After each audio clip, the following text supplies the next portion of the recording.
La bataille pour le contrôle du MRC se poursuit selon Alexandra Mandan, qui vient de faire la chronologie des événements au sein du MRC. Maurice Kamto est en mauvaise posture dans les élections qui arrivent à la tête du parti. Pour lui, seul le ministre de l'administration territoriale à Tanganji pourrait sauver l'actuel président des MRC.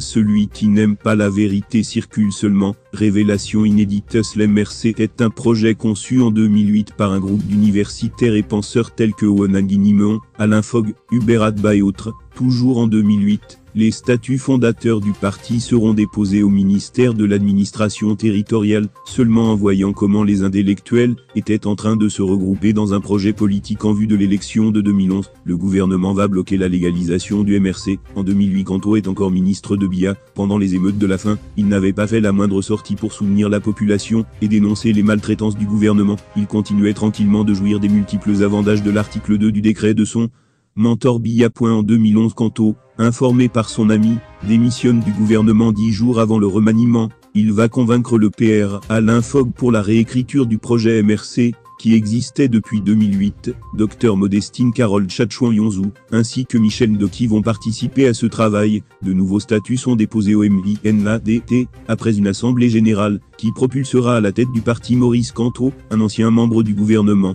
Cette situation conduira plusieurs fondateurs à quitter le train, car ils ne comprenaient pas comment un ancien soutien du régime peut subitement devenir président d'un parti d'opposition conçu pour le changement. Et d'autres encore se demandaient pourquoi. C'est seulement quand Kamto prend la présidence du MRC que le MINADT accepte de légaliser le parti. Le 08 avril 2012, le ministre Sadi de Bia autorise le parti de Kamto à fonctionner. Pourquoi ont-ils donné cette autorisation ?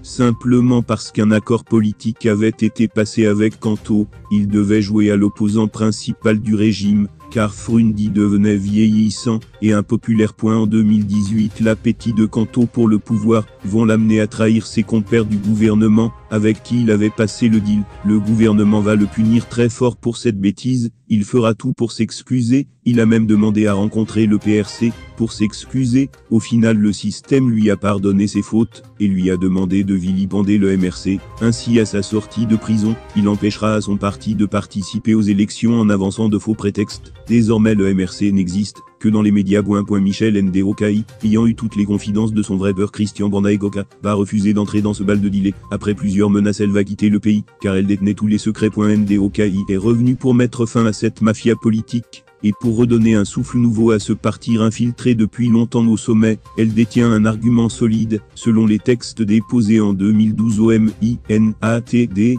les textes et statuts légaux, le mandat de Kamto expire en 2023. En 2023, Kamto ne peut plus président du MRC. Observez donc qu'il n'y a que Tanganji qui peut donner un nouveau mandat à Kamto en légalisant les textes rédigés récemment en 2018. Si Tanganji le fait, Ndoki aura démontré que Kamto est bel et bien un pion du régime.